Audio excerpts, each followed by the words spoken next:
This tour of Mampsis explores the architectural details, urban planning, and engineering marvels of the best preserved Nabatean city in the Negev. Spanning approximately 10 acres, 40 dunams, the walking route reveals a city that transitioned from a wealthy trade hub to a specialized horse breeding center and finally a Byzantine religious enclave. The tour begins at the northern edge of the city, at the late Roman city gate. While the Nabateans originally built Mamshit as an open station, the threat of nomadic raids in the 3rd century AD forced the inhabitants to enclose the 10-acre site within a 900-meter-long fortified wall. The gate itself is a masterpiece of Roman Byzantine military architecture. It was supported by 3 massive stone arches and flanked by 2 square watchtowers. Archaeologists found evidence that the gate was burned and destroyed during the Arab conquest in the 7th century, yet the stone lintels and the grooves where the heavy wooden doors once swung are still visible. Passing through the gate, you ascend towards the western edge to encounter one of the city's most significant residential structures, the wealthy house. Covering over 1,000 square meters, this complex is often called the palace due to its scale and luxury. Unlike the typical small, cramped Roman desert dwellings, Nabatean's architecture here favored spacious, multi-story clusters. The house is built around a central rectangular courtyard, which served as the lung of the home, providing light and ventilation. The craftsmanship is staggering. The stones are meticulously chiseled and laid without mortar, relying on perfect weight distribution. Looking up, you can see the remains of stone slab ceilings supported by sturdy arches.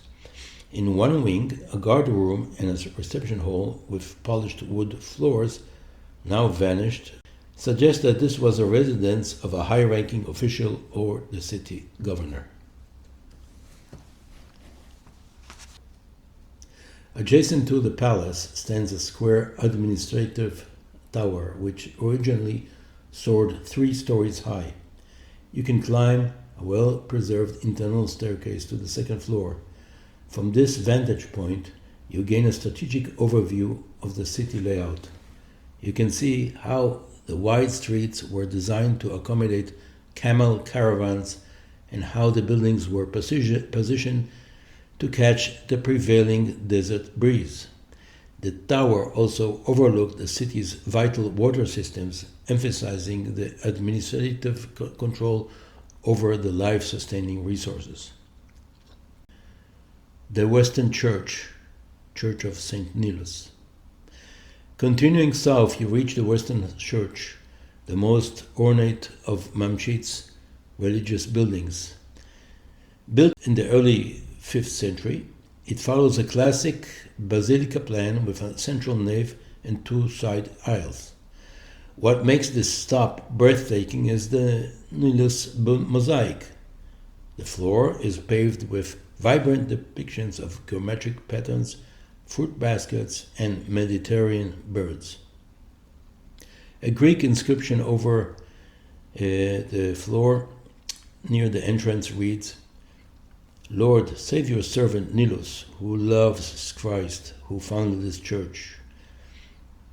This church serves as a historical marker of the cultural shift in the 4th century when the Nabatean population, once worshippers of Dushara and Alat, embraced the Christianity.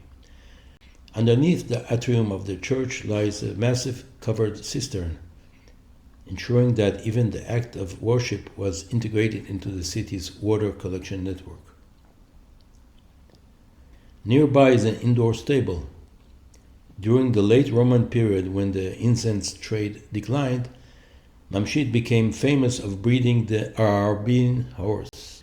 These stables feature built-in stone troughs and unique windows between the stalls and the corridor, allowing the owners to monitor their valuable livestock from inside the house.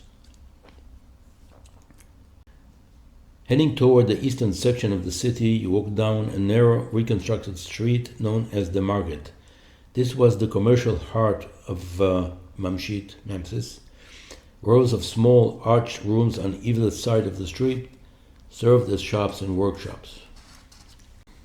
Attached to the market is the Nabatean house, the largest private residence in the city, covering 2,000 square meters.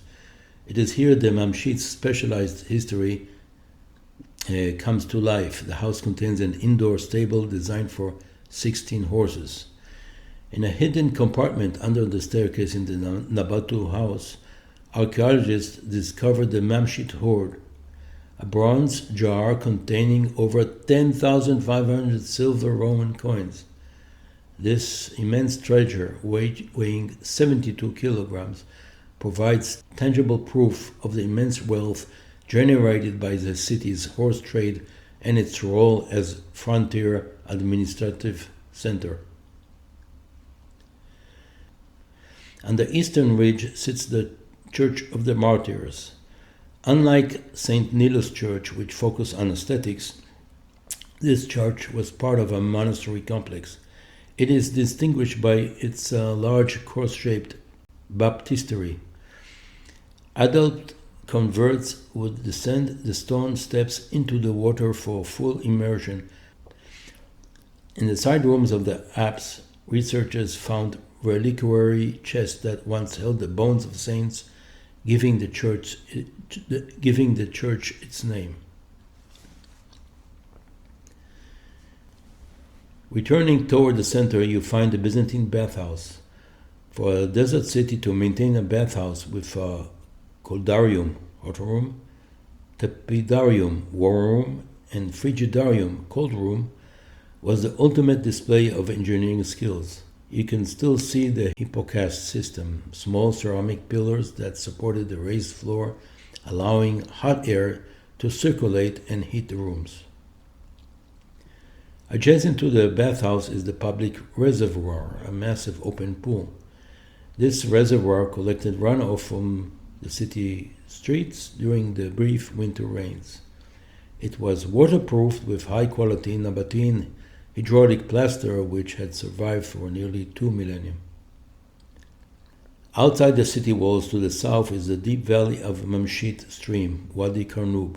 Here the Nabateans constructed a series of 3 massive stone dams. These were not meant for permanent lakes, but to slow down the ferocious flash floods coming in the Negev, allowing the water to sink into the soil or be diverted into the city's cisterns. Mamshit was not just a collection of buildings, it was a human-made oasis, a fata morgana of stone and water engineering that allowed civilization to flourish in a landscape that, by all rights, should have been uninhabitable.